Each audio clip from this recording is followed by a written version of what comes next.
Initiating login sequence. Welcome to Alyx's world.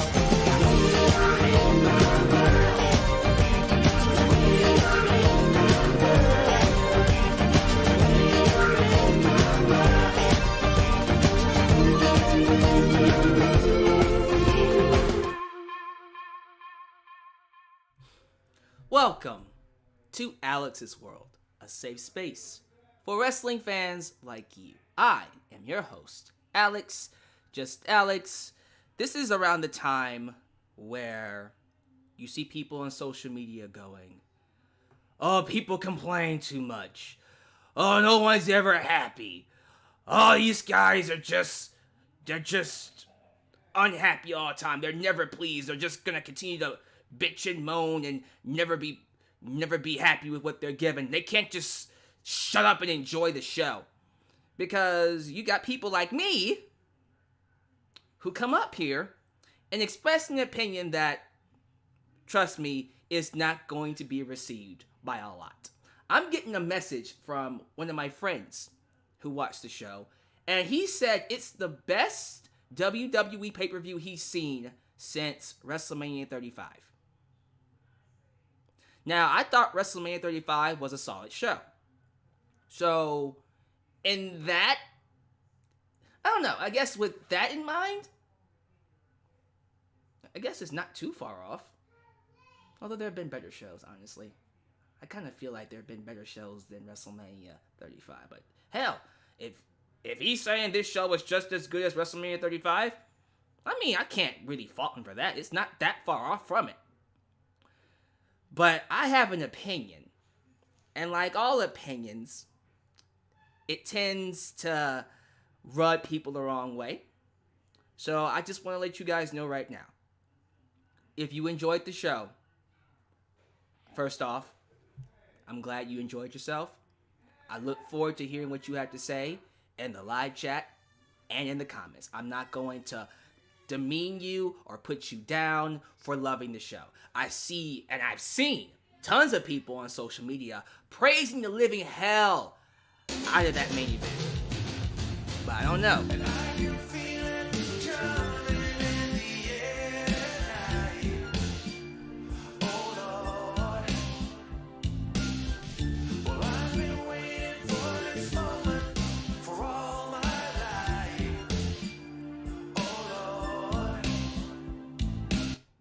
Will you review The Undertaker: The Last Ride tomorrow? We will talk about that at the end of the broadcast, but short answer is yes. Anyways, people love the show. For whatever reason, they have that right.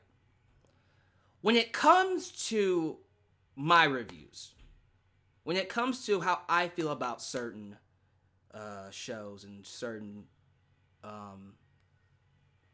things when it comes to wrestling, I always view it from a standpoint of, will this connect with a mass audience? Will this appeal to the masses, to a broader audience? Will this create new fans? Will this be able to take WWE to another level?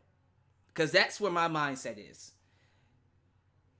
And I think because I view things that way and I don't come from a niche standpoint, because let's be real, a lot of the fans that loved it, they love anything. Well, they'll love pretty much anything that's when it comes to wrestling. People like me, you know, I always try to look at things from is this going to make the business better? Is this going to get me invested into this week's Raw or SmackDown or the next month's pay-per-view? Or is it just a thing where it happened? We're not going to remember it in the next month or so. But in this instant, it was okay. It was fine. I believe when it comes to Money in the Bank 2020, it was a decent show. It was a show that, quite frankly, would have been better with a crowd. Honestly, a lot of these matches that I saw would have, especially Drew McIntyre and Seth Rollins, that match would have probably been a match of the year candidate if it had an audience, if it had a crowd. But what can you do? I will say some things about the main event that will piss people off. I am expecting people to go crazy. I am expecting people to say, well, you're not a real wrestling fan. Get your keyboard fingers and go freaking crazy in the comments. People insulting me. Oh, you didn't get it. It's comedy. Well, let me tell you something about my world. See, you can come here and say that. You can come here in the live chat, in the comments, and disagree and not really see things from my perspective. And that's okay.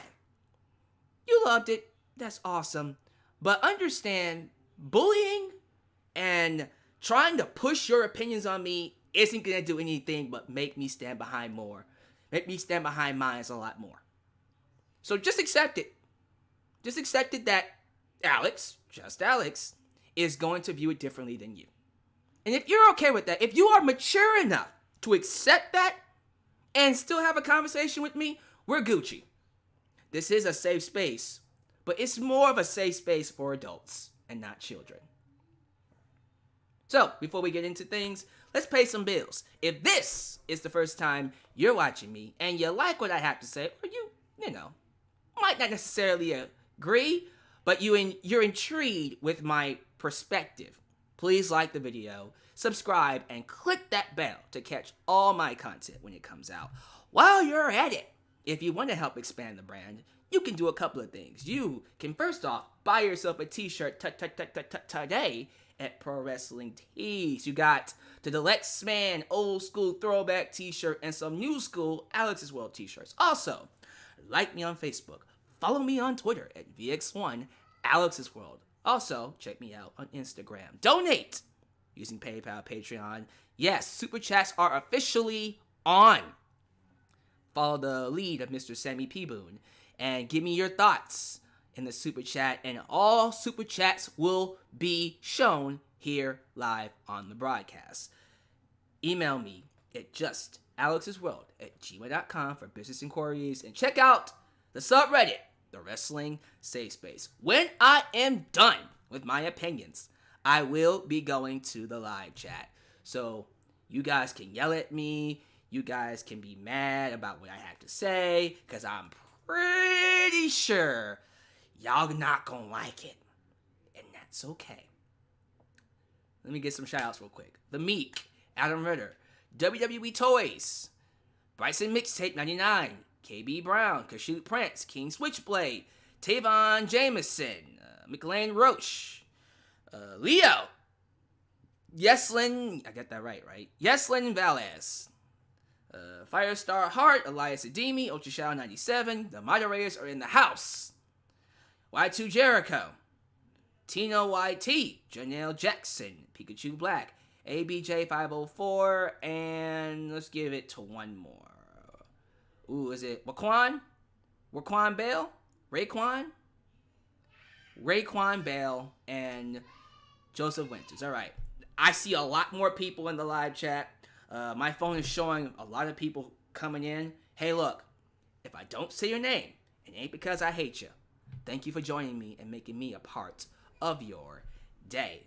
And I see that super chat coming in. I'm going to let that one play, and then I will get into the broadcast. I'm also going to be pausing the super chats throughout the broadcast because I do want this to go a little bit more smoother. If you guys are okay with that, I hope you're okay with that. I hope no one's offended that I'm trying to keep things smooth here. And I see 2 super chats.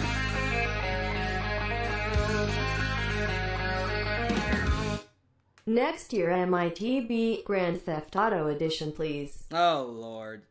So they're going to be on the street, going to different buildings? Actually, that sounds kind of cool.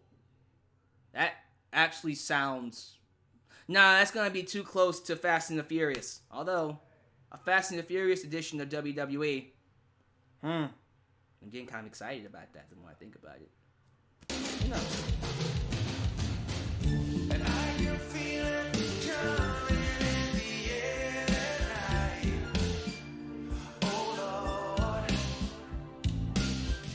Well, I've been waiting for this moment for all my life. is your shirts in different colors or just in black? Well, for right now, they're just in black. But if you guys would like them in different colors, please request that. I would like for some. I'm open to suggestions. I'm open to requests on Twitter, Facebook. You can even request them here in the live chat. I'll happily produce my shirts in different colors. I think that would be pretty cool.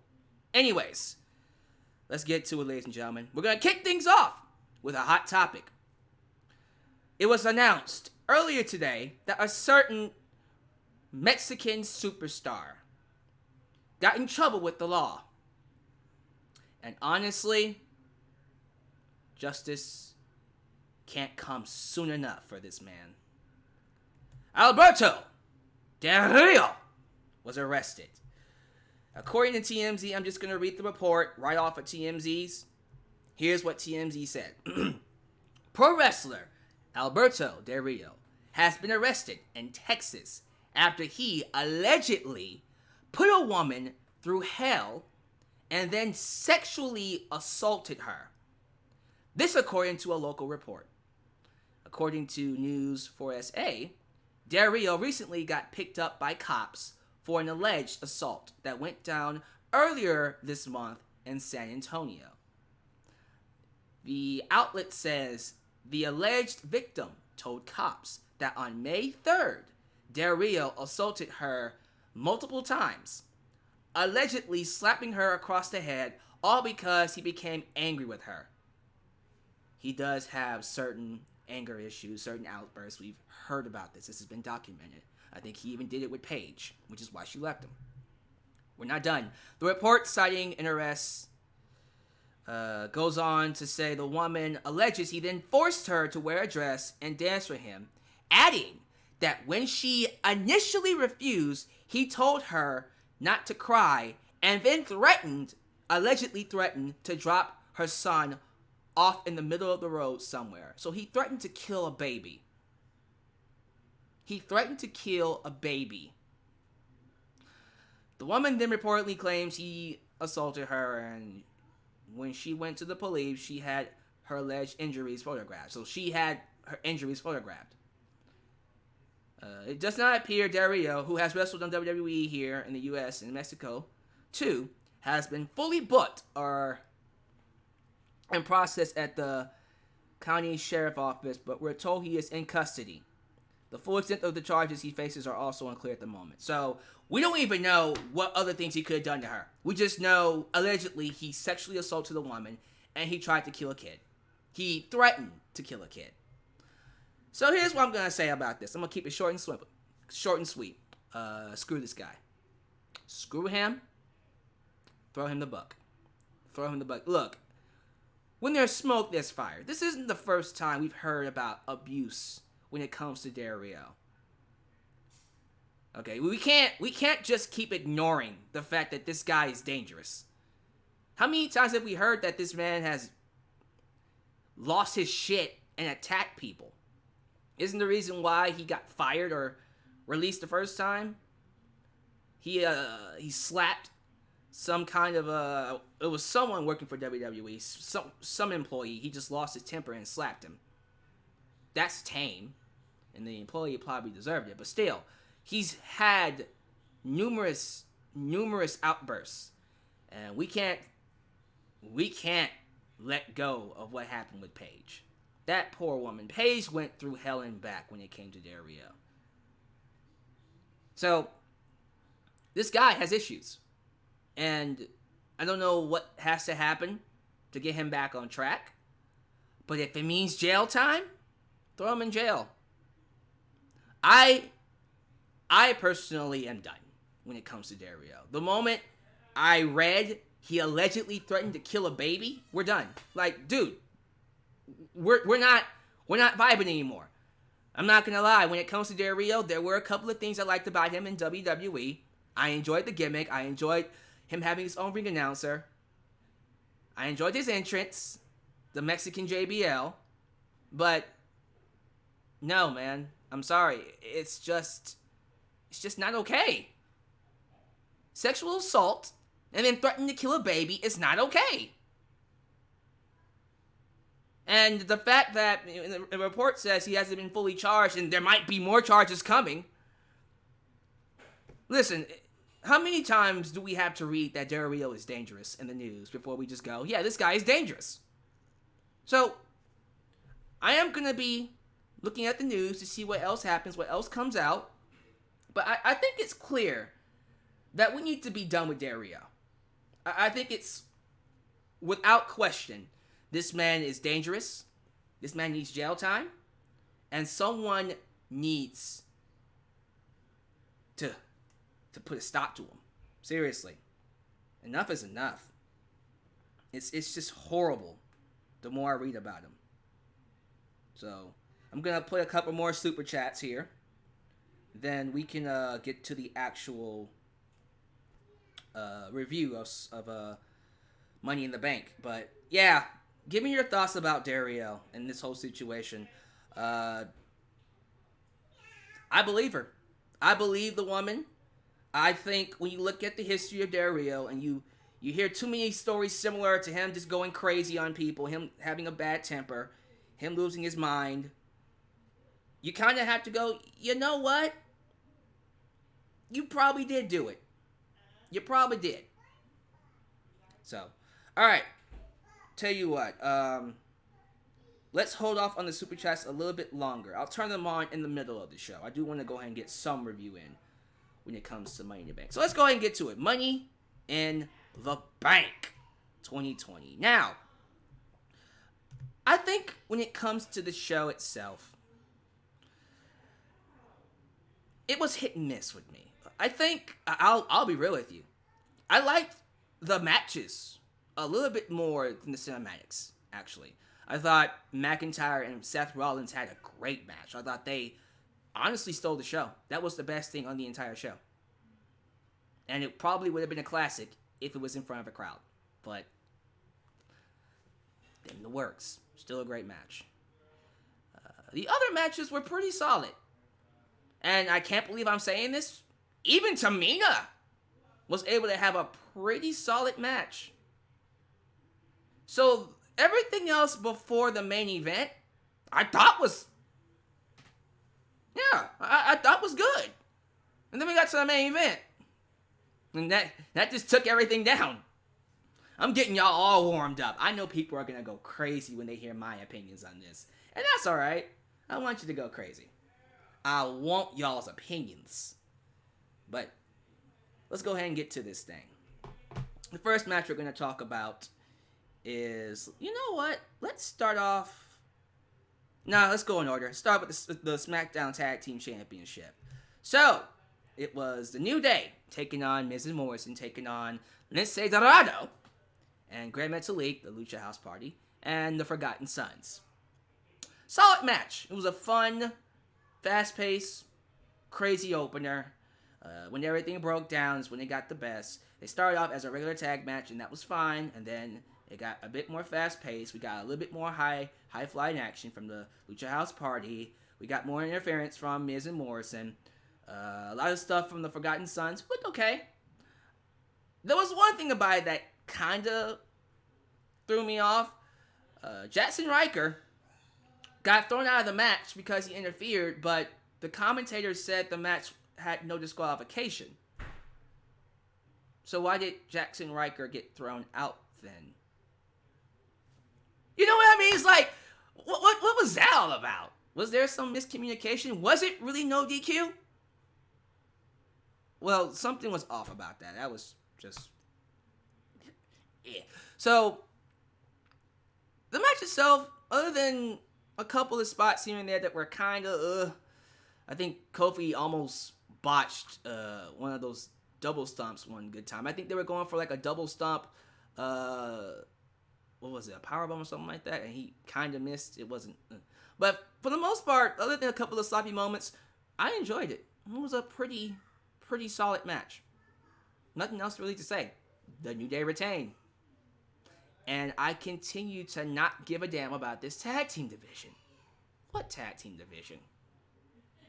I still think the New Day should split up. I'm still pushing for the New Day to split up because they have done everything they could do. It is time for Big E and Kofi to go off and be singles competitors, to be main event players. That's what they should be doing. But that's just my opinion. Yeah, solid match. And then we're going to do something I never thought I would ever do. We're going to praise a Tamina Snuka match. I feel dirty just thinking about it. Bayley versus Tamina Snuka. Shocker. Breaking news. All hands on deck. Tamina actually had an enjoyable match with Bayley. Granted, Bayley carried the living hell out of this, but it takes two to tango. I thought these two had a pretty solid match. Perhaps the best Tamina Snuka match I've ever seen. For real, it is the best match she's ever had. Thanks to Bayley, who sold her ass off for Tamina. Made her look even better than she had every right to look. Bayley is one of the best workers they have. People don't give her credit enough. She deserves a lot more credit than she gets. I think she's been excellent as a heel champion. I've had no complaints whatsoever with her run. She's doing a very good job. It's just people aren't giving it a lot of credit because, well, people aren't watching, one, but I think it's because everyone still sees Bayley as NXT Bayley. And I just think, guys, we gotta get past NXT Bayley. Hugger Bayley was a great gimmick for its time. We need to appreciate what Bayley is doing now. She's doing something a lot different, a lot better than what she's been before. And instead of, loving what she was in the past, and I loved the Hugger gimmick. But War Eyes welcome.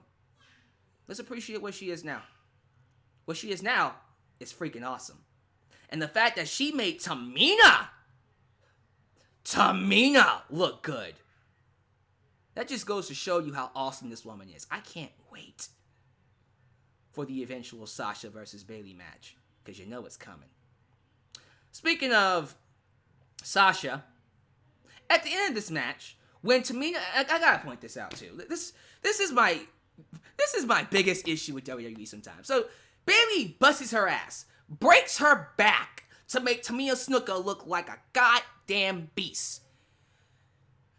And then at the end of the match, when Tamina Snuka clearly had Bayley beat, she super kicked Bayley. Super kicked her. And she had her down for the 1, 2, 3. Here comes Sasha. Sasha doesn't touch her. Sasha sticks her head into the ring. Just like that. And Tamina Snuka gets off of Bayley. She breaks the pin. Sasha doesn't do anything. And then she just stares at Sasha for 10 seconds. Within those 10 seconds, Tamina could have pinned Bayley while staring at Sasha like, do something. Do something. No, she just stared at her. And then she gets up and chases Sasha around the ring. And then gets back inside the ring for Bayley to roll her up for the pin. Wow. All that shine that Bayley gave to Tamina, gone. Just like that. Wow. Oh well. Who cares? Quite frankly, I'm just happy that Tamina didn't win the belt. And she got a good match. A solid match out of her. So what else can you ask for? I liked it. I liked a Tamina Snuka match. I don't think I will be saying that ever again. Hopefully not. But, yeah. I wasn't upset at Tamina's work tonight. That is a plus. We can at least go home with that. I don't have a photo for this next match, but we'll still talk about it. They booked MVP versus R-Truth sometime this week. I forgot when. I guess it was on Monday. And I thought it was a pre-show match, but no, it was put on the card. And then during the match, MVP starts talking mess to R-Truth. R-Truth is comedy gold, Love his work. But here comes Bobby Lashley. Bobby Lashley looks at him and says, I got you, B. And then Bobby Lashley just takes MVP's place. See, that's one of those segments, that's one of those situations where I go, I wish we had a general manager to come out and just make that official. Like, for real. Paul Heyman, you know he's the executive producer. Just have him show up on the screen and go, that's it. Okay, like, we need someone to keep order. Because I don't understand how these wrestlers are just able to just go in there and just change things up whenever the hell they want, however the hell they want. That's an issue with me. But yeah, Bobby Lashley proceeds to squash R-Truth. Like, literally, squash the living shit out of him, and that was it. So, does this mean MVP is reuniting the Beatdown Clan? BDC? And having Lashley be his premier athlete? And then we're going to get Apollo Crews in there? And then we're going to get Cedric and Ricochet in there? Okay, I'm getting too excited, sorry. Although that sounds really good. Y'all can't lie to me. Y'all can't lie to me and say that won't be a hot ass stable. You get Lashley winning the WWE Championship. You get Apollo winning the US title, and then you get Ricochet and Cedric winning the tag titles. Boy, give it to me. Give it to me. Give it to me. I'd be all for it. I'd be ready for Lashley to beat McIntyre. Let's do it. That's what I think should happen. Will it happen? I don't know about that. All right, so I'm going to play some super chats right here. We're going to get a few super chats in here, and then we're going to continue the rest of the show.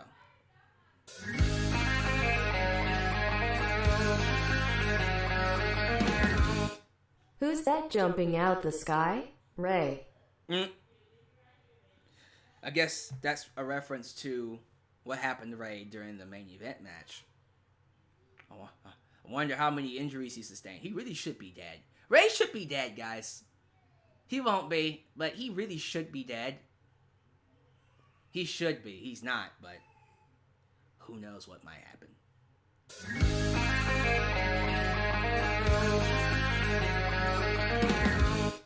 Asuka has RR Soul Survivor me TBSHE needs GRANDSLAM. She needs to be Grand Slam. Mr. Cake is saying Asuka should cash in and get that belt off of Becky to become a Grand Slam champ. She should. Will she? Who knows? Who knows what she'll do. You got a couple more coming in real quick.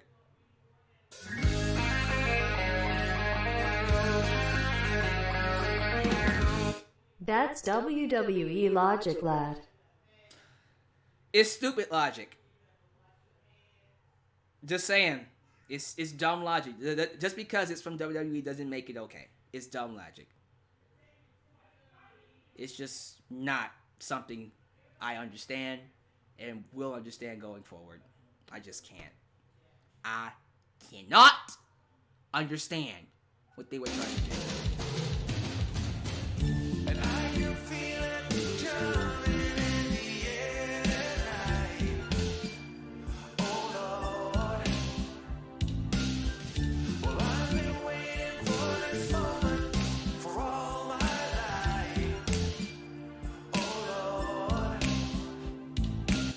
Is going to be a WWE Hall of Famer one day. Yes, he is. R-Truth deserves to be in the Hall of Fame, quite frankly, for not just his work recently, but period, because he is one of the best talents to enter the company. All right, let's get back to my Money in the Bank review. All right, so let's talk about the WWE Championship matches. Let's talk about, first off, the match of the night, in my personal opinion. McIntyre versus Rollins. I am more convinced that this is a feud that needs to continue. If not continue, it needs to happen again sometime down the road. These two have excellent chemistry. I've seen it in their promos. I think they bring the best out of each other. And I think when it comes to Rollins when it comes to him establishing this new heel persona, this pseudo false prophet, Jesus wannabe-esque gimmick, whatever the hell you want to call it. There was no better way to get it. There was no better way to get it over than with this match. First off, love the new theme. I do want some lyrics to it. Let's see if we can get somebody to sing over it, make it a little bit more, give it more of a punch. But I like it. I like it. It gives me more of a church gospel kind of vibe. I don't even know what word that I can use to describe it, but I like it. I like it. But yeah, the match was awesome. Great match. They did a lot of really good false finishes in there. I do like that during the match we saw McIntyre kick out at one, not once but twice, to really establish that McIntyre is a beast. They're giving him the Brock Lesnar rub, the Brock Lesnar push, and I like it.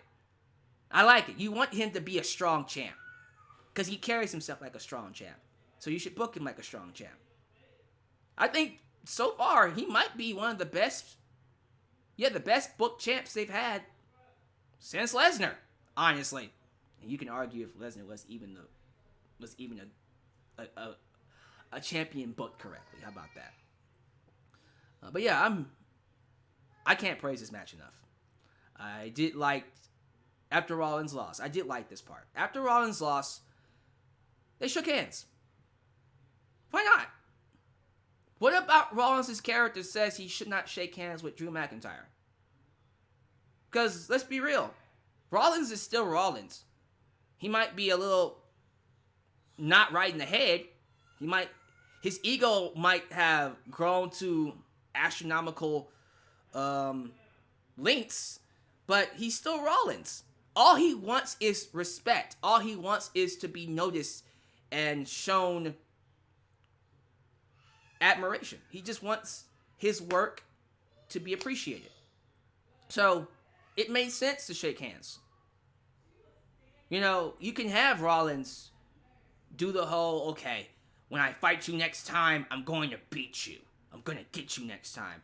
And it's going to be different. All right. I'll see you next time. But for this match, a match that, let's be real, was rushed anyways. Probably could have saved this. The more I think about it, you should have saved it until SummerSlam. But yeah, it was rushed anyways. Why not shake hands?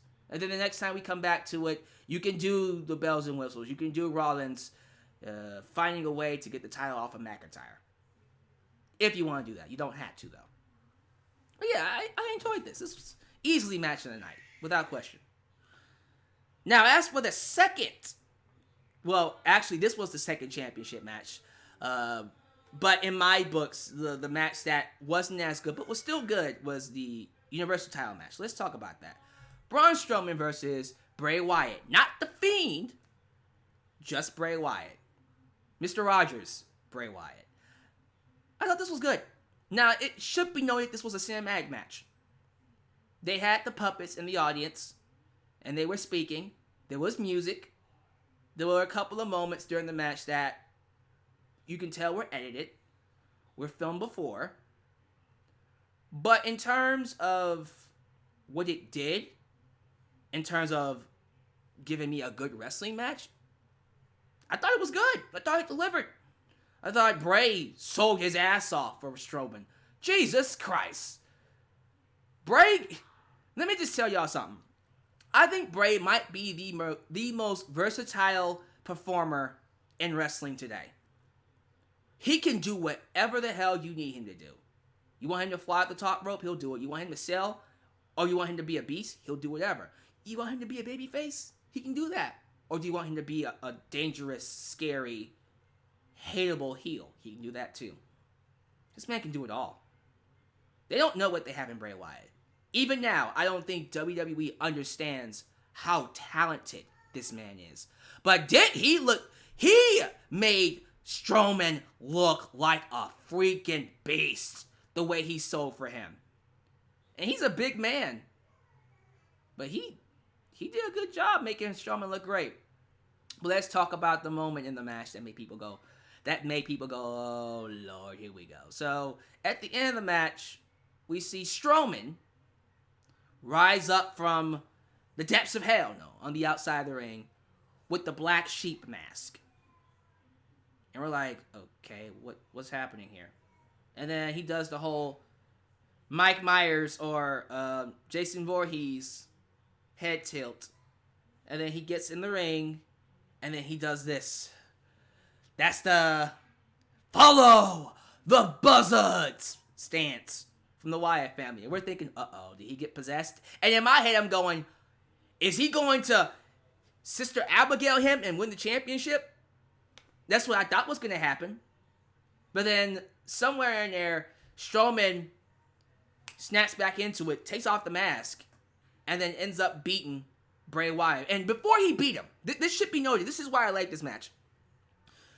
Before he beat him, Bray was telling him, no, don't do it. Don't do that. I am trying to save you. I am trying to save you. Like, he is trying to help him, and we're all thinking, all right, he's just trying to get him to be a part of his cult. Like, he's trying to get back the Wyatt family. No, it was different.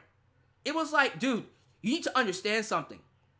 I am trying to help you. I'm trying to stop you from suffering the most agonizing, traumatizing,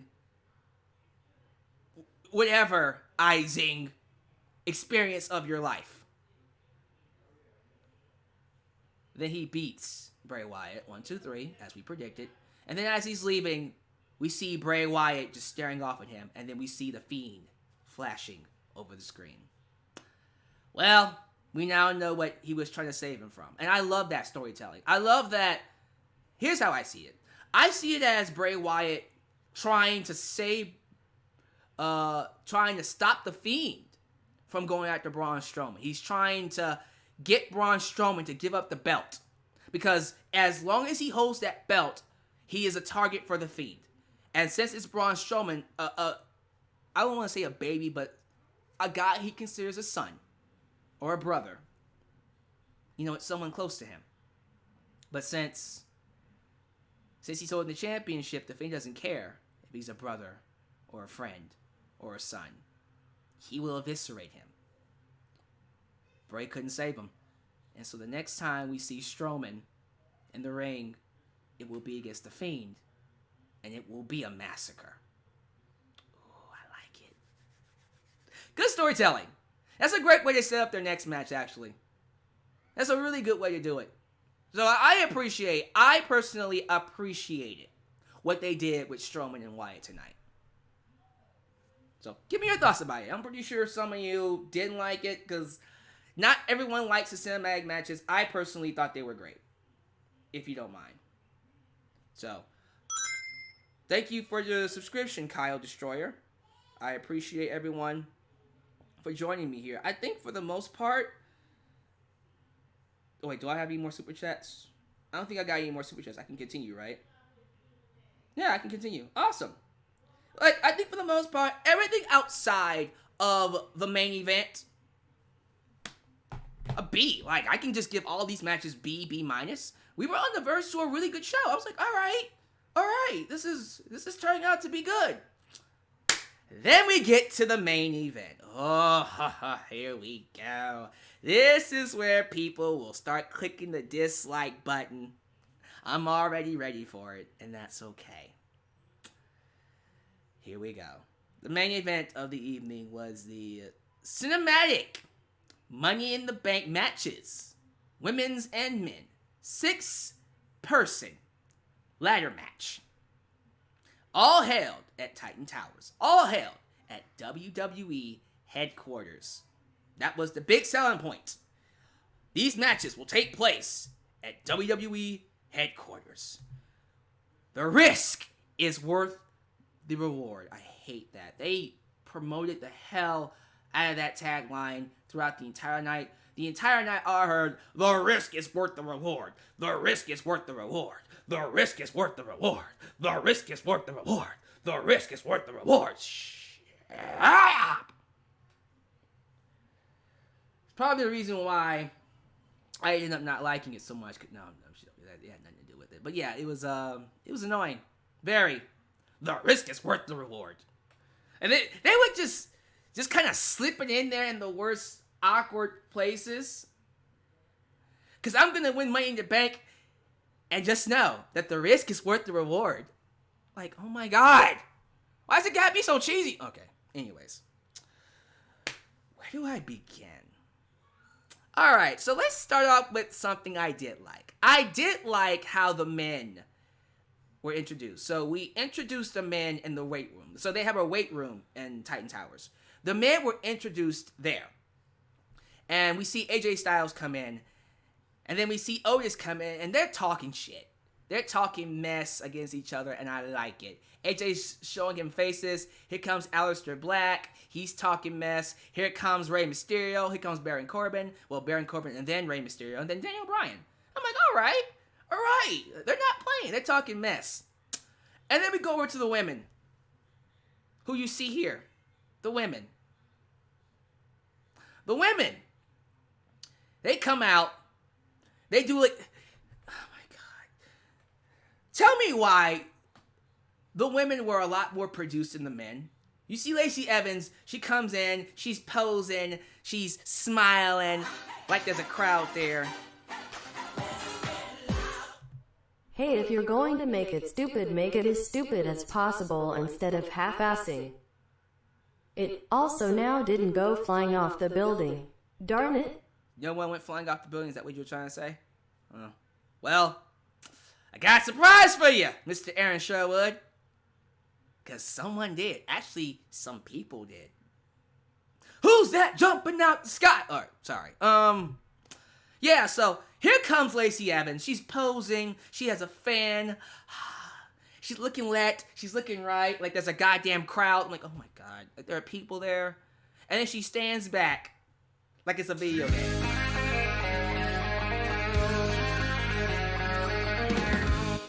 Nia going off the building. Autocorrect. Oh, he wanted Nia Jax to go off the building. That would have been hilarious. But yeah, anyways. Here comes Nia. She does her entrance. You got Dana. You got Carmella doing the moonwalk. Oh my...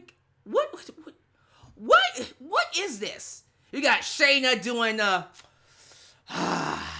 Queen of Spades. Like, yo, guys. Like, can we not? I liked the men's more because the men's felt a little bit more organic. The women's was way too overproduced. I haven't even gotten into the meats and potatoes of it. And then Asuka makes them all look like idiots, which is the theme. Okay, we'll get into that in just a second. So, we see Asuka, and she's on, I think she's on a balcony above them. She's on the balcony above them. They play her music. They're like, oh my god, where's Asuka? Where's Asuka? I hear her music, but where is Asuka? And listen, most of them are blondes anyway, so that's kind of how they sound. Where is Asuka? It was one of the blondes. And then we see Asuka fly off the balcony and just take them all out. And then she does her troll dance. She does the whole, like MC Hammer. Da-na-na-na-na-na. I just died laughing when Asuka did her troll dance. I was like, yo, okay, all right. And then she gets in the elevator, and I'm just like, you know what? Just have her go all the way to the top because everyone else looks extremely stupid right there. So the matches begin. The men are brawling in the weight room, and for the most part, I enjoyed the men's portion of the Money in the Bank more than the women. I liked seeing them get very creative with the environments. I like seeing them, go to different rooms. I actually liked the one point where AJ Styles was going through the hallways. Well, I'm getting ahead of myself. We'll get to that in just a second. We got Otis. Were the women overproduced or you not as creative? So overproduced and not as creative. Both. There you go. Just to answer your question. Anyways. I'm getting ahead of myself about the AJ Styles thing. Let's get back to that later on. But, they're in the weight room. We see Otis put a freaking, he put one of the little heavy lifters on top of AJ. AJ's like, no, dumbbells. I was like, I can't move. Ray, help me, Ray. Help me, Ray. Help me, Ray. Ray's just like, why the hell? Why? Ray's just like, no, I'm not helping you. Bye. AJ's like, I'm gonna get you. And your little mask, too. Anyways, now let's move on to the AJ Styles thing. So, AJ's walking through the hallways looking for Ray. And then he comes up to these posters. Like, huge posters in the hallway. And then he runs into one with The Undertaker. And then he starts getting PTSD about the Buried Alive match. Brilliant. Loved it. Loved that. That was great. Like, I even like that when he opens the door, there's coffins.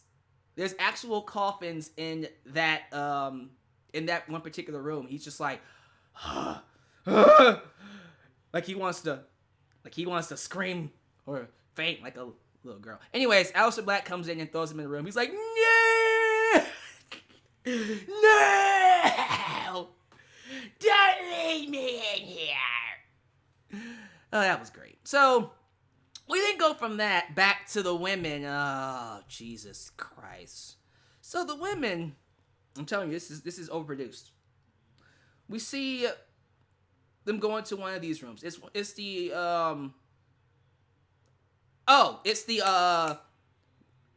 was it the conference room? The Money in the Bank conference room, whatever the hell it was that had the briefcase on top of it. It was the conference room. They were in the conference room, right? They're fighting each other, they're beating each other up. And then we see Dana Brooke hit Nia Jax in the back with a chair. And then she gets on top of the desk and then reaches up to grab a briefcase. She grabs a briefcase from on top of the conference room, brings it down, and then starts celebrating like she won the actual match. Before we get to Stephanie McMahon, didn't they advertise? Didn't they already advertise that the briefcases were on top of the roof?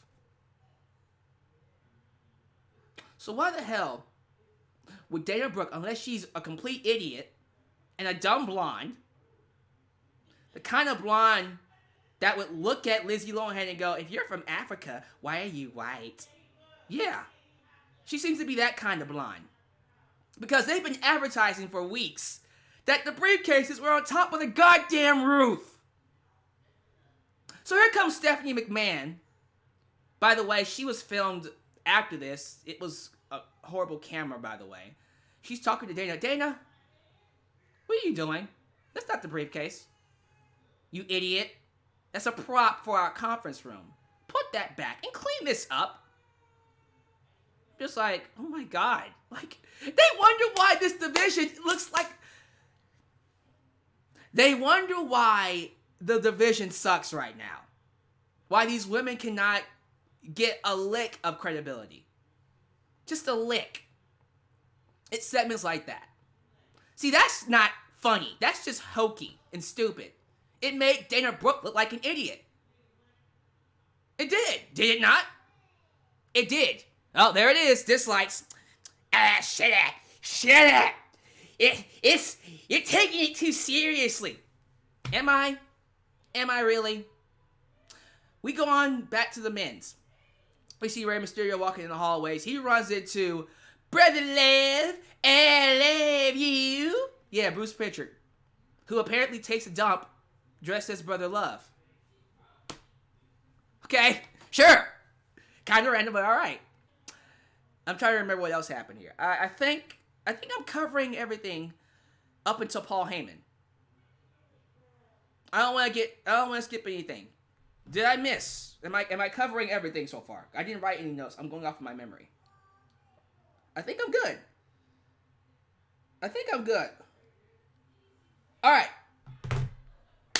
Now let's talk about the Heyman portion. So, I'll be real with you. Up to this point, I was enjoying myself. Up to this portion, I was like, you know what? The women are kind of weak, but I'm really liking the men so far. I'm really enjoying it. Oh, wait!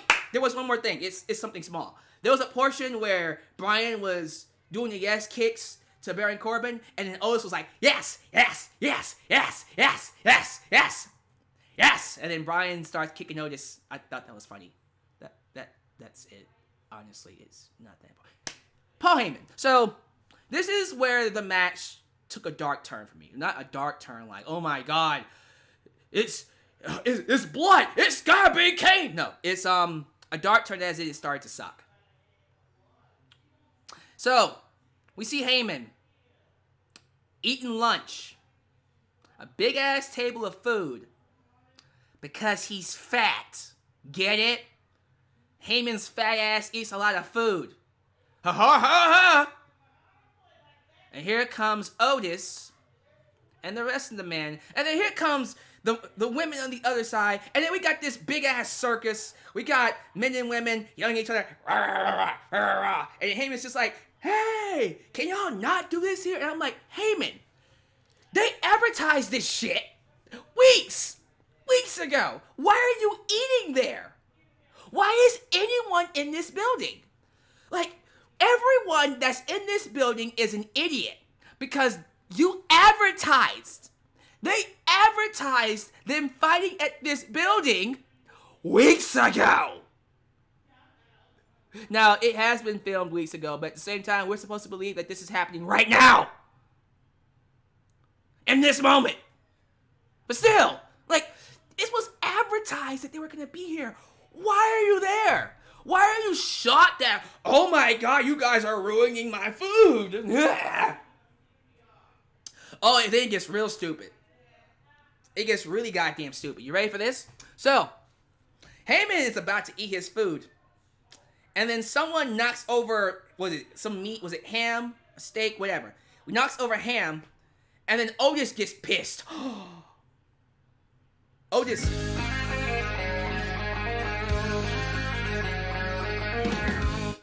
I was waiting for Brock to suplex Otis after that. Oh, Brock just comes in and suplexes Otis. That would be pretty cool. It would have been nice to have Brock Lesnar in this match. Would have made me like it better. Anyways, so meat hits the floor, and Otis just loses his mind. He just starts having one of those meltdowns, one of those seizures. Like, and then he starts gyrating like this. And I'm just like, oh my god. And then it gets even more ridiculous because you see all the women and all the men with shocked expressions on their faces. And then we get the background dramatic music. And I'm just like, this is the kind of stuff that makes people who don't watch wrestling, who aren't a part of this niche crowd, this small niche audience that isn't growing, that isn't bringing in new fans. This is the kind of stuff that makes them go, why are you watching this? They'd be looking at me. If I had fans, if I had people, regular people, my family, who don't even watch wrestling anymore, if they were sitting right here on my bed while I was watching it, they'd be looking at me like, son, do we need to go to the Happy Hotel? I think we do. I'm going to make an appointment tomorrow. It's okay. No, it's fine. I love you, son. They would think I'm crazy. What the hell? Oh, by the way, guess what that led to? Food fight! A food fight! Because, yeah, nothing screams match of the year like a goddamn food fight. I just threw my hands up and said, you know what, this is stupid. I just hopped off the bandwagon at this point. I'm like, all right, this is dumb. I'm done with this. This is stupid. This is trash. And then you see the women and men. Now they're all fighting each other. That was nice. I actually appreciate that. But they're fighting each other now. That's what that looks like. They were fighting each other. So they're fighting each other now. And then that's coming up, Sam.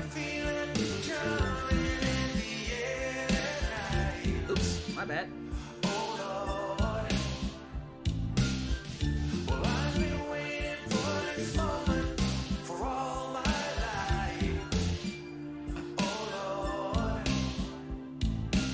Did you talk about Daniel Bryan and Edge Styles went to Vince McMahon office? We'll get to that in just a second, Sam. That's coming up. I'm going in order. So they're fighting each other, like I said. They're fighting each other. And then we see Otis go into the cafeteria? Wherever the lunchroom was.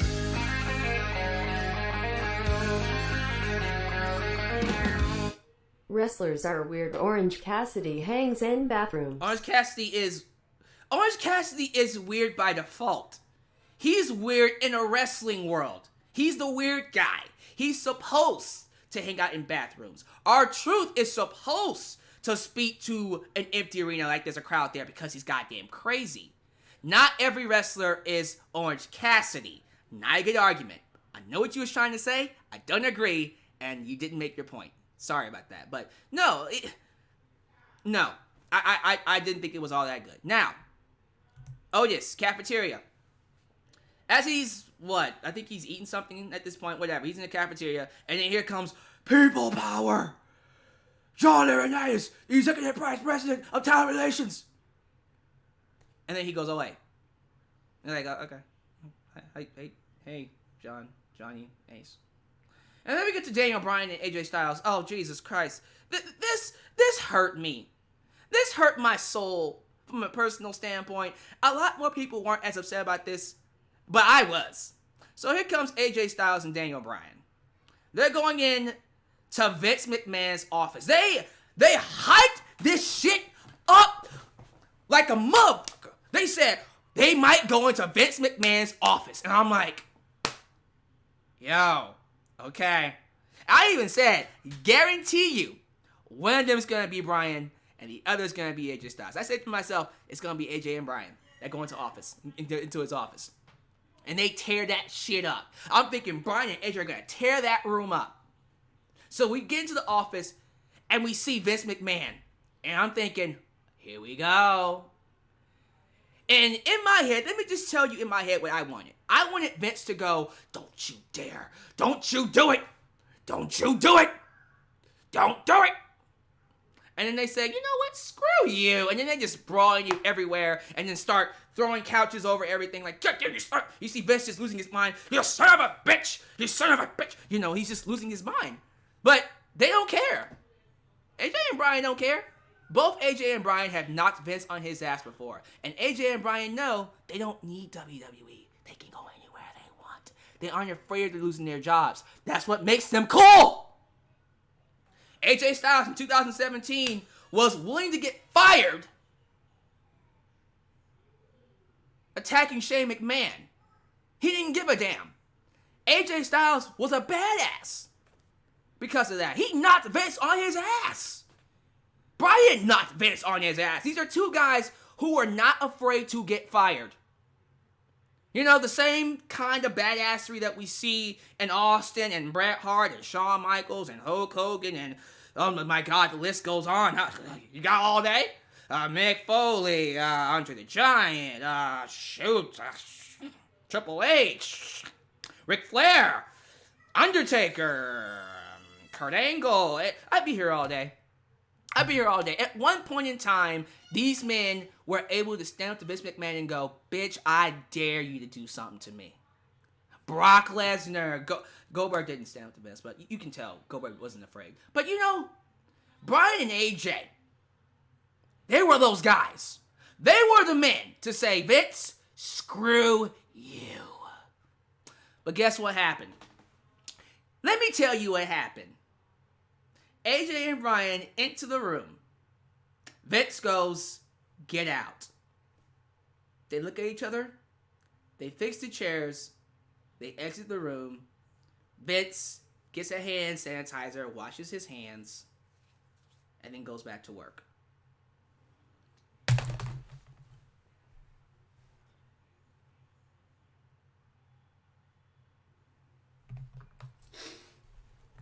I should just end the review right there. I should just end it. I should just end it right there.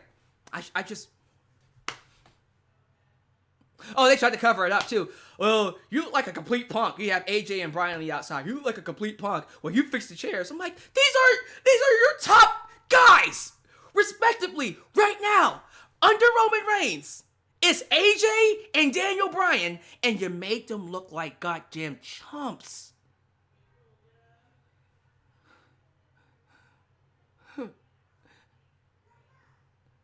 Do you not understand my pain right now? Ladies and gentlemen, this is why nobody's watching this crap anymore. This is why this show will never grow its audience. It will never get past. What is SmackDown doing right now? 2 million? Barely? The days of the 3 million viewers, they're done, man. They're done. Because your top guys are scared of Vince McMahon all of a sudden. Just, what the hell? That just killed all the excitement for me. I'm like, that's so goddamn stupid. But, it's funny. It's hilarious. Vince McMahon hand sanitizer, comedy gold.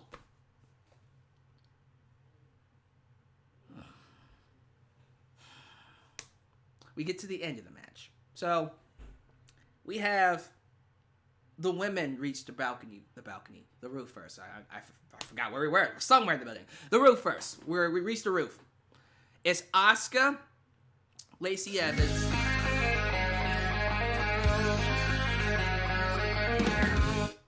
You just said the forbidden name. Well, I'm cool like that. I can say his name. What you gonna do? What you gonna do, Vince? What you gonna do when the big dog runs wild on you? Sorry. Well, I don't know what that was. It came out of nowhere. What was I talking about? Asuka. Right, so Asuka, Lacey Evans, and Nia Jax are on the roof now. No Shayna Baszler. I think she does show up eventually, but it's those three. And we see Asuka climbing the ladder, and then we see Baron Corbin, who's all like, no, let me get there first. And then Asuka knocks his ass off. And then Asuka grabs the briefcase. And I'm thinking, wait, Asuka? Yeah, and they play Asuka's music. We have Michael Cole do commentary. The most unmotivated kind of commentary I've heard from Michael Cole ever since, I don't know, period. He's just unmotivated, period. But yeah, he's just, Asuka won the briefcase. This is her first time becoming Miss Money in the Bank, blah, blah, blah, blah, blah. And I'm like, oh, okay. Woo? So yeah, Asuka is Miss Money in the Bank. I'm okay with it. Kind of wanted it to be Shayna. But if it's not going to be Shayna, sure. Now I have to question, why did we call Shayna up if it's... See, this is what pisses me off about a lot of these call-ups. You call them up, and then you do nothing with them. I thought it was a shoo-in for Shayna to win this, because then you can have her cash in on Becky on Raw and get the belt off of her. That would have made sense. That would have made a lot more sense for Shayna. But they gave it to Asuka. Now I'm thinking, so we're going to do Becky and Asuka again?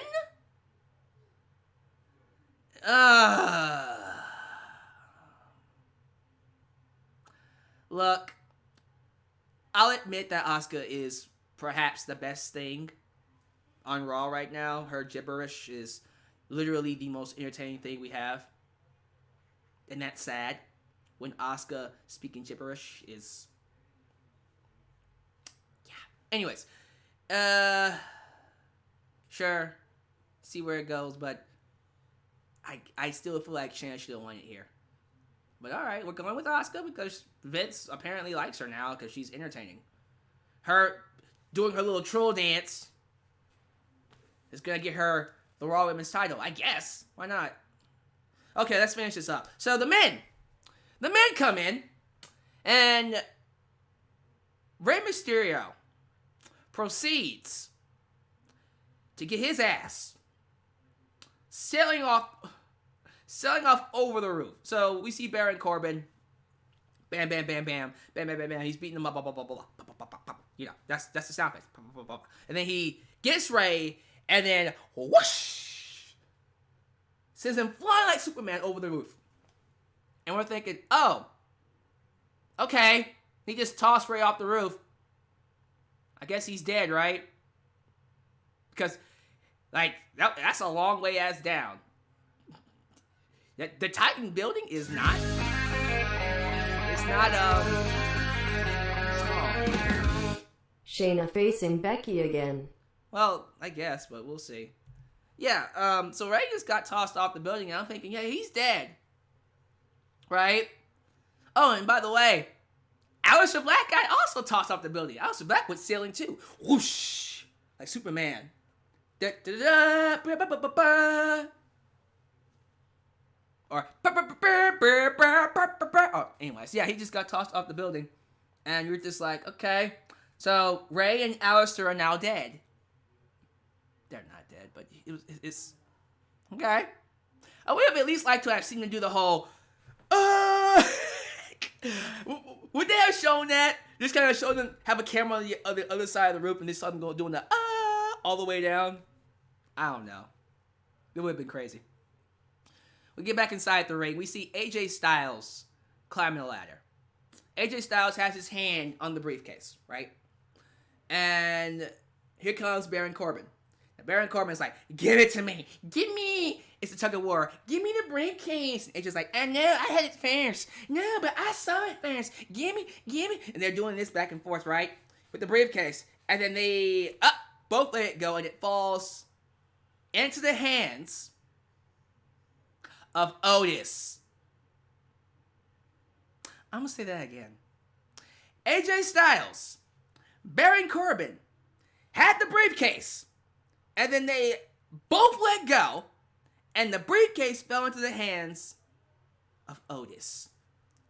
And since Otis had control, that means Otis is your new Mr. Money in the Bank. No. Yes, I agree. You heard that? You heard the no.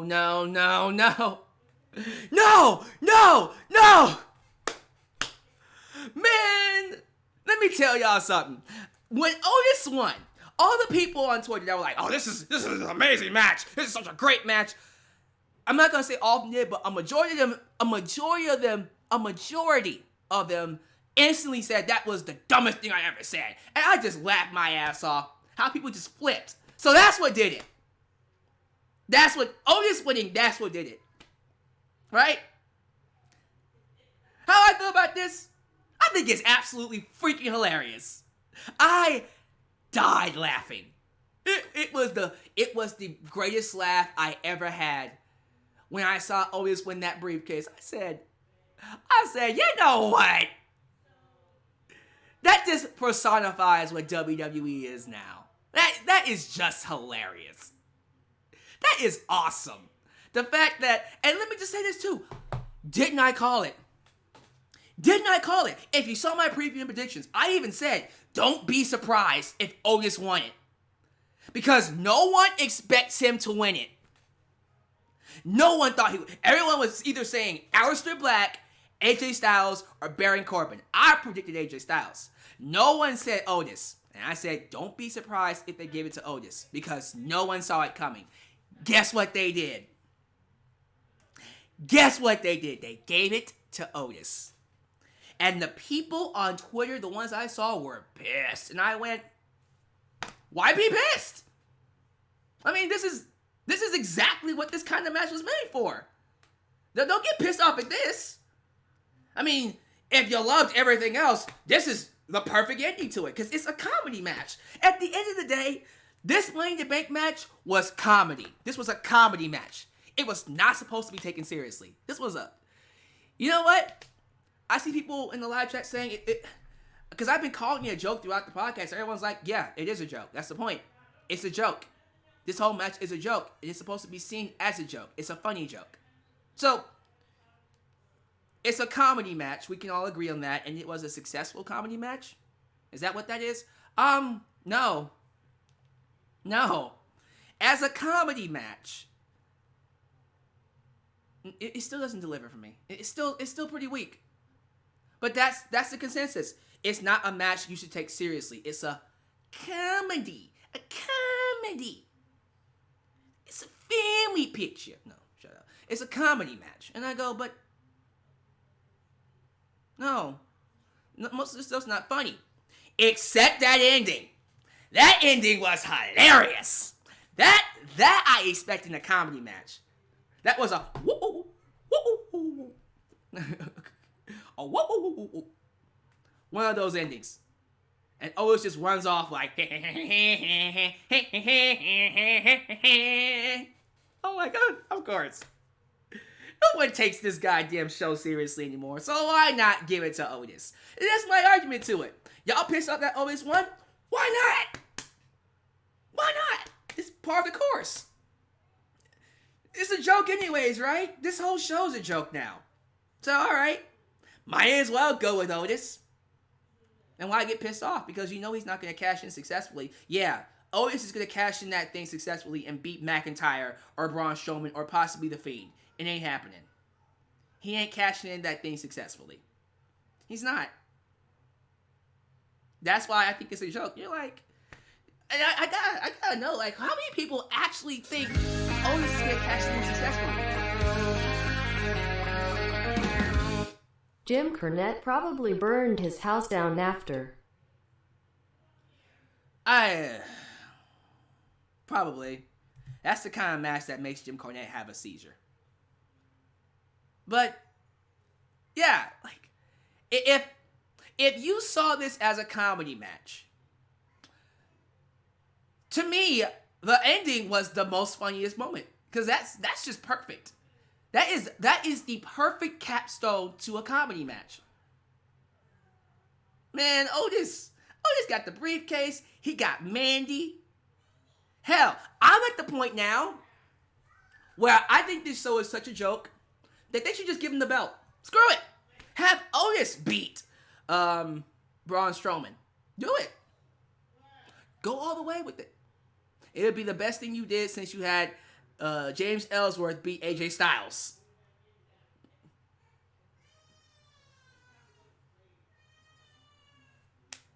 You hear that baby crying? That's my soul right now as a wrestling fan. My soul. Yeah, my soul is crying deep down inside. Yep, that's my soul. Yep, that's my soul right there. My soul is crying. You hear my soul crying, guys? Anyways, so, overall, in terms of the match itself, it had its moments. There were a couple of things I liked, but no, this was a miss for me.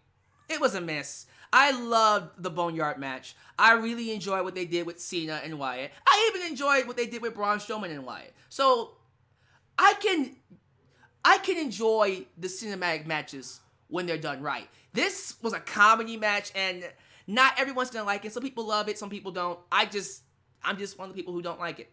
Sorry. I'm not gonna give it a bad grade. I'm not gonna say it was bad. I'm just gonna give it a C. I'm just middle of the road. That's it. I'm not gonna go back and watch this entire thing. I just thought it was too hokey for me. It was too hokey. But you know, if you liked it, my fans, if you love it, I want you to enjoy it. I want you to cherish it. But nah, it's not for me. It's not for me, man. But yeah, that's my review. Decent show overall. Give me your thoughts. I look forward to reading what you have to say in the comments. But let's go to the live chat. Live chat, you now have the floor. What is your opinions on Money in the Bank 2020? What we got here?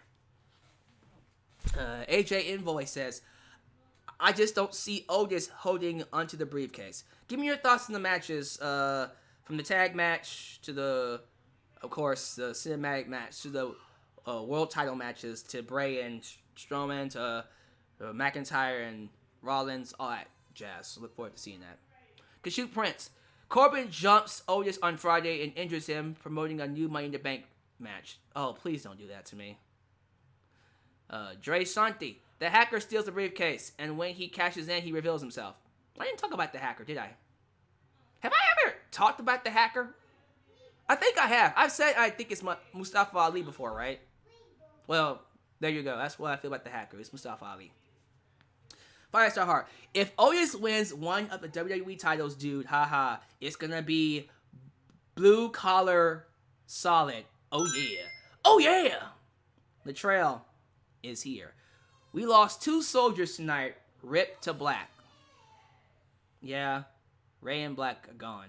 Ripped to Black and Ray. Let's see here. Janelle Jackson, do you think Strowman joins Bray real soon? Oh, no. I think Strowman's about to get his butt kicked. Period. My point, the main event was supposed to be taken seriously. I don't get how you make a point about Dana looking dumb, but then praising Otis for cheering when Bryan wasn't supposed to be. Oh, dude, I think you missed the whole idea that Otis was just... See, the whole thing about Otis winning to me was just, I'm kind of getting the kick out of the fact that fans are upset that he won. That was what that was. I'm not saying Otis doing the yes chant while Bryan was kicking Corbin wasn't stupid.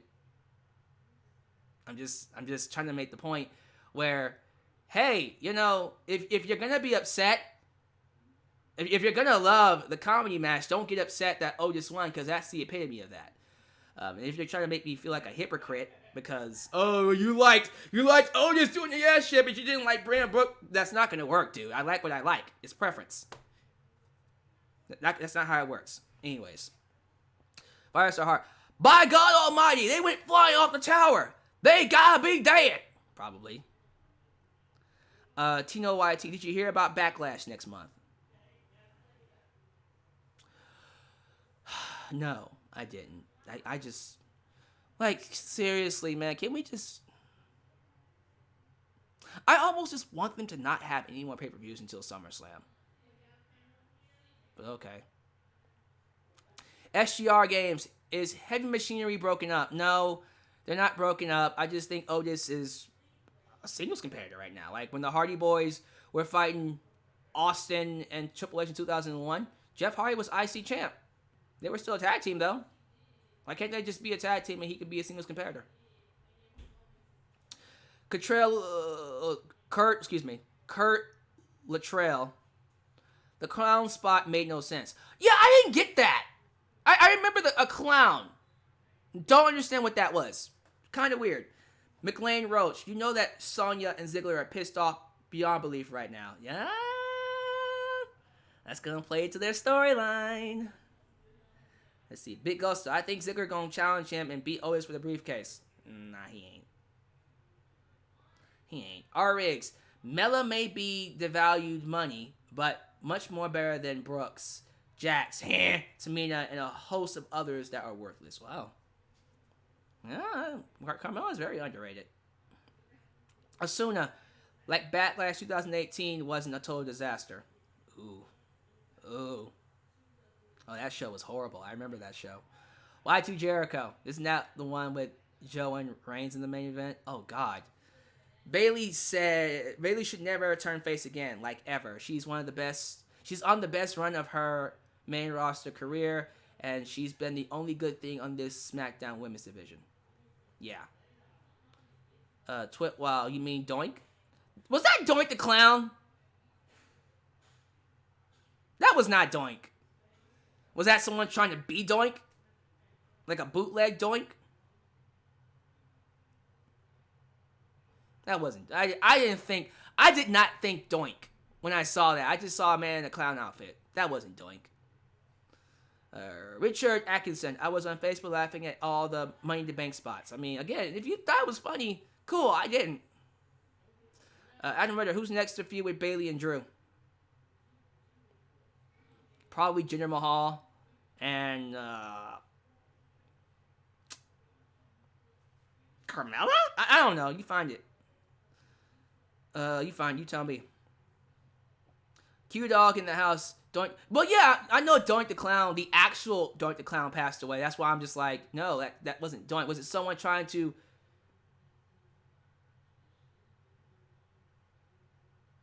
Yeah. Okay. Well... I don't know.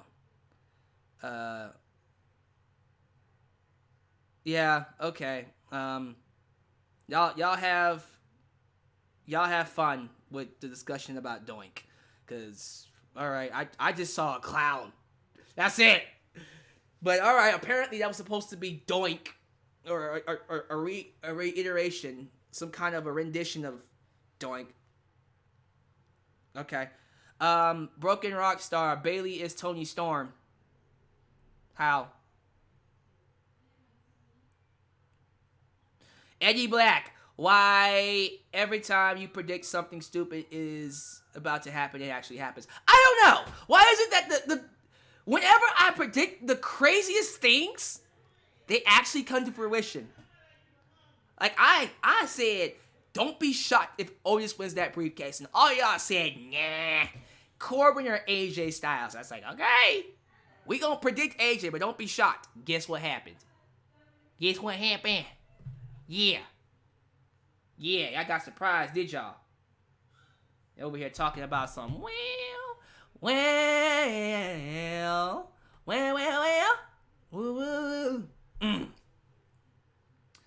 Well, it ain't gonna happen. Well, guess what it did?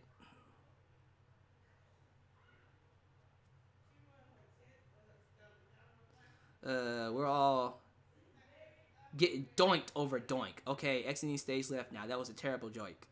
Yeah, just kind of go that way, sir. Just kind of exit stage. Well, this is right.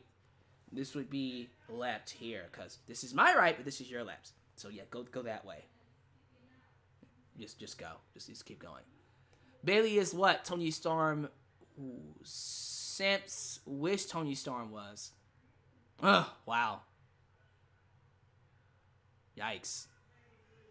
But yeah, that was kind of my logic. I'm just like, yeah, I like Tony, but she's nowhere on the level of Bailey. Bailey is so much better than Tony. Sorry. I just believe that. Yeah, R-Riggs. Bailey is better than Tony in every aspect. Again, I think Tony is a very attractive woman and a good wrestler and has a good personality. But in comparison to Bailey, she beats her in everything. Bailey is more attractive. She has a lot more personality. And that ass? Now, they both got ass. But let me tell y'all something. Tony's ass is what you call okay ass. But Bailey's booty? See, Bailey got what you call the black girl booty. Okay, well, Naomi has a pro booty. Bailey has what you call a black girl booty, where you go, damn, goddamn. Tony has an ass. It's a nice ass, but Bailey got booty. So you're telling me that the nice ass is better than the booty?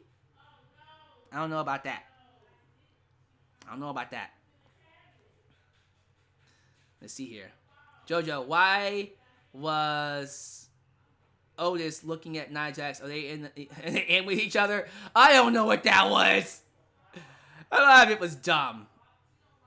Let's see. Q-Dog in the house. What do you think will happen with Edge and Orton? I mean, Edge won at WrestleMania. I don't know. I don't know why they coming tomorrow night. Well, I do for ratings, but stupid. That's my soul crying. You hear that? That's my soul. My soul is crying. It's crying out because of that main event match. AJ Envoy, Alyx wouldn't know what to do with all that cake. I could think of a couple of things. All right. Let's get back to the actual show. Let me ask y'all this. What were the funniest moments in the main event? If you actually like the main event, that's my question to you. What were the funniest moments? Because I do want to know. I always say this is a safe space for wrestling fans. I'm not going nowhere. I'm going back to the live chat. I do mean that. I do want to know what your consensus is. So, what were the most funniest moments to you when it comes to the match? What do you feel were like, oh yeah, that's good shit. You know, that's good shit. You know what I mean? To all people who liked it, I'm just curious. See, now we talking about Bailey and Tony, who has a thicker booty in the live chat. Well, I mean, like, for real, like, I think it's undisputed here. Super Chat champ Victor Velasco says, Asuka's troll dancing. Asuka's troll dancing was freaking hilarious. I agree with you. That was funny. I laughed at that. Q-Dog, the funniest moments was seeing those Roman Reigns posters all over the building. Oh. Mr. Cake says, Brother Love showing up in the bathroom taking a crap. Okay. Asuka in the elevator. That was funny. Nathaniel says just Asuka. Asuka was just hilarious. Okay, fair enough. Corbin breaking a mirror. Okay, that was supposed to be funny. Tavon Jameson says the food fight was funny. We disagree on that. The food fight was not funny to me. I just thought that was corny as hell. Joseph Winters, Otis, and yes, kick spot main event was a mess. Yeah, that made me laugh. That was funny. I thought that was good. Yeah, AJ got PTSD hard. Yep, that was actually a good moment. I like that. Oh yeah, when AJ was asking for help, like he was checked under that dumbbell, he was checked under that weight. He was like, help me, Ray, help me, Ray. And Ray's just like, nah, bitch, the pollo loco, yeah, pollo loco. I'm gonna get you in that little mask too. Everyone thought the food fight was funny. Asuka is the MVP of the no crowd era, period. I agree. Asuka's awesome. Anything with Asuka is great. So everyone thought Asuka was funny. We can agree on that. Asuka was freaking hilarious. Jojo, the funny moment was when Nia Jax and Otis fell in love with each other. Oh, goodness gracious. That's not what happened. And that will make me hate Otis. You got Mandy goddamn Rose. And you want to get with Nia Jax? You will go from babyface to heel real quick, my dude. Real quick. Corbin realizing he has 7 years of bad luck. Oh, stop it. Stop. That was dumb. Okay, when Gargano and Ciampa broke mirrors, no one went crazy over it. Oh my god, 7 years of bad luck. What? Stop. Okay, sorry. I didn't mean. If you thought it was funny, you can say it was funny. Corbin is the best. Corbin number one. Someone block him, please. No, don't block him. I like him. Sheena choking out Ray. Oh Lord. King Mike Tuts. Otis winning was freaking hilarious. That was awesome. Cause you knew everyone was like, oh no,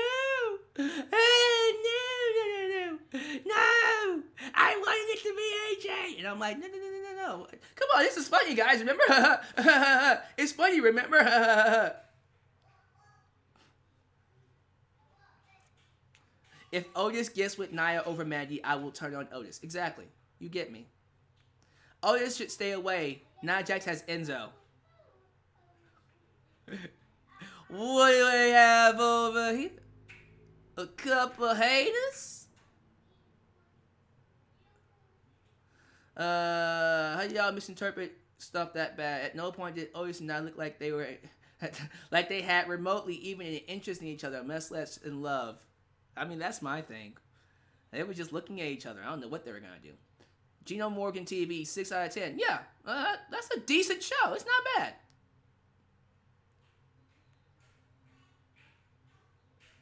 Yeah. Pollo loco.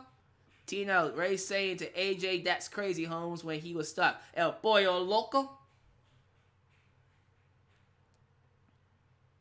10 dislikes. I got 10 dislikes? Yes! Yes! I'm pissing them off. I'm glad I pissed y'all off. All the ones that say, oh, well, it's a great match. I got 10 dislikes because I said I had an opinion. I'm not afraid for having my opinion. Ow. I hurt myself. Alright, guys. Let's do a couple more. Here's my last question. My last question before I go. Make it good. Okay. What was something that you thought wasn't funny? Like wholeheartedly. What was not funny to you about the main event? I'm very curious. Because honestly, some of y'all probably didn't think anything I thought was funny. So if I was to ask you, what was one thing about that main event that made you go ill? That was stupid. I didn't like that. You know? So Asuna, we got a cup We got what we got over here. A couple haters. Oh, what do we got over here? A couple haters? The 10 people who dislike me? A couple haters? Adam Ritter, we will talk about the Taker documentary tomorrow. Broken Rock Star. The food fight was not funny. Asuna says Corbin was not funny. The breaking the mirror, I agreed. The food fight wasn't funny. Stephanie McMahon was not funny. Stephanie McMahon, I don't understand. That was dumb. Wasn't funny when Dana Brooke looked when she looked like a dumbass. She did look like a dumbass. The dog impersonator, well, that was not funny. The food fight was cringy. Yes, it was. The awkward silence in the beginning of the women's portion. My goodness, that was weird. Twitwile, I hated that a heel threw two baby faces off the roof. That was a perfect opportunity for a heel, Corbin, to get his comeuppance. Elias should have thrown Corbin off the roof. That would have been ace. That would have actually been awesome. I agree with you on that. Good booking. Good booking. Let's see here. Dana and Steph was ill. I agree. Shayna struggling with Nia and Lacey choking Nia Jax with the woman, clocking, excuse me. Choking. Oh! Jesus. Gives no time to fisting. Anyways, clocking Nia Jax with the women's right. Why does she have so much plot armor? You're asking why Lacey Evans has plot armor. Miss Blonde Hair, Blue Eyes, Apple Pie, America. She even said it in her promo. I represent America. Land of the free, home of the brave. I get all the plot armor. All of it. Sam 3. If Paul Heyman said anything else but my name is...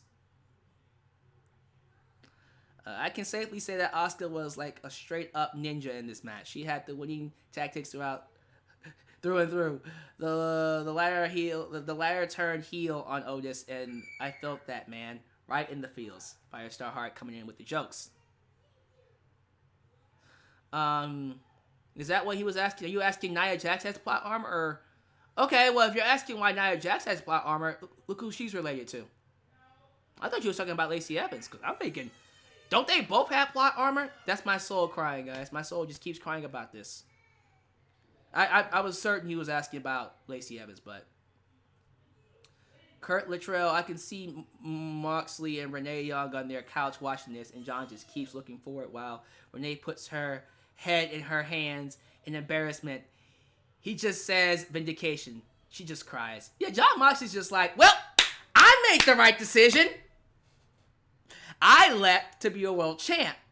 You stuck. That's your company. And Renee's like, yeah. At least I'm getting paid. That's what Renee says. I guarantee you, that's what Renee tells Moxie all the time. She tells him, look, this is stupid as hell, but at least I'm getting paid. Because if I wasn't, I'd be done. Alright. So, tell y'all what. We're going to go ahead and cut it off here. So be sure you like the video. We got, oh God, we have about 400 people in here. Thank you all for joining me. I really appreciate that. But yeah, we're going to cut it off here. I'm going to take myself to bed. But here's what I want you to do. I want you to, down below in the comments, tell me what was your favorite match of the entire night. Also tell me what was your favorite moment of the main event. Give me your thoughts about the show. I look forward to getting your reactions in the comments below. But yes, ladies and gentlemen, that's my thoughts on Money in the Bank. I hope you enjoyed my review. And if you did, don't forget to like the video. Subscribe, share, or you know, you don't have to like it. You can dislike it, because I'm pretty sure I pissed some other people off. That's fine with me. But I look forward to seeing what you guys have to say. So tomorrow night, there will not be a Raw review. I probably will do a Raw review. I'll probably do like a short Raw review. But tomorrow night, I will be reviewing part 1 of Taker's Last Ride documentary. Matter of fact, I'm going to watch it as soon as I turn this off. And I'm going to be tweeting about it. I'm going to tweet about it on Twitter. So get on Twitter with me after this podcast and tweet with me. But until then, thank you for making me a part of your day. This is Alyx, just Alyx, signing off right here in Alyx's World. You guys take it easy. I'm out. Peace.